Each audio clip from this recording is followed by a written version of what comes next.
So I'm at Mount Pleasant Cemetery in Toronto. I've come here to see a number of different graves. It's a very historic cemetery. Lots of well-known figures here. But there's also some memorials as well as graves that I've come to see. And behind me, I'm just walking in the shade at the moment, is the graves, is the grave of some victims of the SS Noronic. I don't know if you've ever heard of it, but SS Noronic was a Canadian passenger ship, and that ship was destroyed by fire in Toronto Harbour in September of 1949.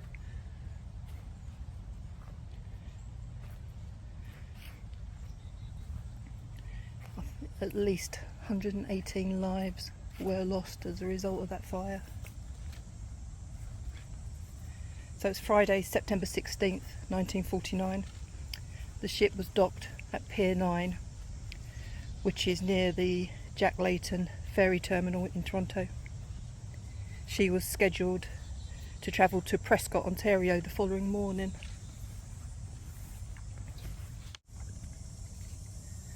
By the early hours of Saturday morning, most people were in their rooms or bed for the night, and it was around 1:30 in the morning.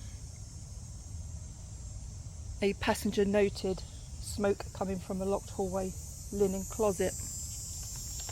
After finding a member of the crew, the door was unlocked to that closet, and of course the heat of oxygen caused the fire to intensify. They did try to put out the fire, but the first extinguisher that they had was not enough to extinguish the flames. I have read that a crew member and a passenger went to get a hose. However, when they connected it and turned the water on, nothing happened. No water came out. The fire quickly spread, causing panic. Those who could escape used the gangway, whilst others used ropes and ladders to get off the ship. Some jumped over the railings into the harbour or onto the dock. The alarm with the authorities was raised at about 1:41 in the morning, but by the time firefighters got there, the ship was engulfed with flames.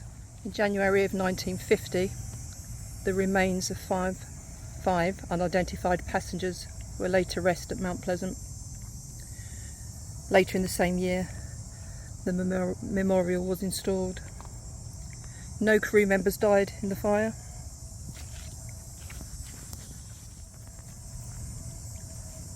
The later inquiry determined that the fire started in the linen closet on the sea deck.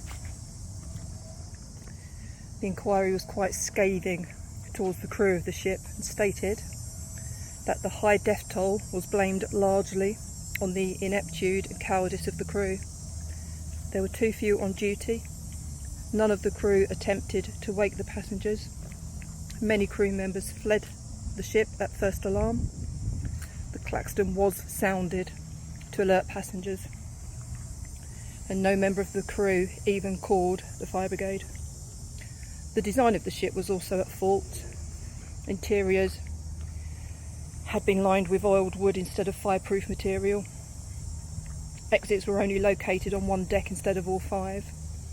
None of the ship's fire extinguishers were working.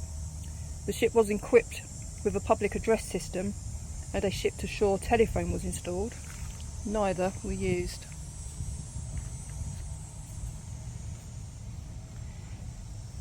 Captain Taylor, who was hailed a hero initially, was later blamed, along with the company, by the Canadian Department of Transport.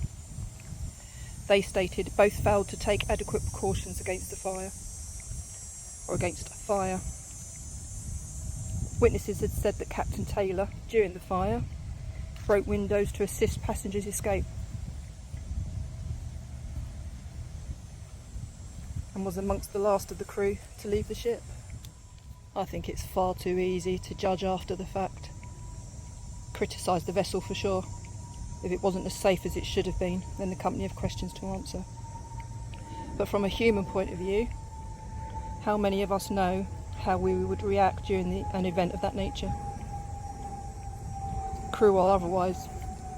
The sheer panic, the intense heat from the fire, the utter chaos, the fight for life, the fight or flight instinct. Who knows what we would do? So that's in memory of those who lost their lives in the fire which destroyed the passenger steamship Noronic, September 17, 1949. It was erected by the government of the province of Ontario. Rest in peace to all of the victims and to those that are buried in this grave. It's a lovely and fitting memorial, I'd say.